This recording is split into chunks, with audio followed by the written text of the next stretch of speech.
2058 साल जेठ 19 गते एउटा सामान्य पारिवारिक भेटघाट, रातको एउटा क्षण र नेपालको इतिहासमै सबैभन्दा ठूलो रहस्यमय रक्तपात। राजा वीरेन्द्र, रानी ऐश्वर्या, राजकुमार निराजन लगायत 9 जना शाही परिवारका सदस्यहरूको दरबारभित्रै गोली हानी हत्या गरिन्छ। सरकारी भनाइ छ यो सब राजकुमार दिपेन्द्रले गरे। एक प्रेम सम्बन्धको झगडामा रिसाएका उनी परिवारको हत्या गरेर आफैलाई गोली हाने। तर यो मात्र एउटा कथा हो, साँचो यति सजिलो छैन।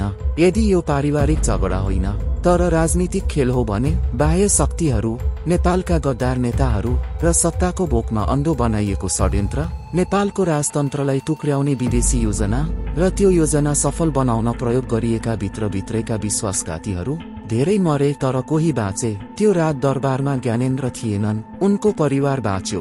पारस मामुली घाइते भए, कोमल रानी गम्भीर घाइते भएर पनि बाँचिन्। दिपेन्द्र, निराजन र सम्पूर्ण राजा वीरेन्द्रको परिवार मरे। अब प्रश्न उठ्छ, कसले पायो फाइदा?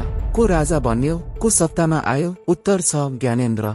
विदेशी शक्तिहरू जसको लक्ष्य थियो नेपालमा अस्थिरता ल्याउने, राज संस्थालाई हटाउने र नेपालको नीतिमा आफ्नो प्रभाव बढाउने, उनीहरूले खोजेका थिए एक कठपुतली राजा र पाए ज्ञानेन्द्रलाई। तर उनीहरूलाई सहयोग गर्ने भित्रका अनुहारहरू पनि थिए, राजनीतिक दलभित्र, सेनाभित्र, मिडियाभित्र, जो आफ्नै स्वार्थको लागि राष्ट्रघात गर्न तयार थिए। आज पनि यो घटना रहस्यमय छ। तर अब प्रश्न उठ्छ, के यो घटना साँच्चै दिपेन्द्रले गरे कि त्यो केवल कथा हो र वास्तविक अपराधीहरू अझै पनि खुला छन्? अब हेरौं केही रहस्यमय प्रमाणहरू। एक, ज्ञानेन्द्र त्यो रात दरबारमा थिएनन्, उनी पोखरामा थिए। 2, उनका परिवारका सबै सदस्य बाँच्न सफल भए जबकि राजा वीरेन्द्रको पुरै परिवार मारियो। 3, दिपेन्द्र दायाँ हातले लेख्थे तर उनले आफैलाई गोली हानेको चोट देब्रे छाती र टाउकोमा थियो। 4, स्कटल्याण्ड यार्डले फरेन्सिक छानबिनको प्रस्ताव गरेको थियो तर नेपाल सरकारले अस्वीकार गर्यो। 5, सरकारी छानबिन मात्र 2 हप्तामा सकियो, कुनै गहिरो प्रमाण सङ्कलन बिना। 6, रक्तकुण्ड पुस्तकमा दरबारका 2 कामदारहरूले भनेका छन्।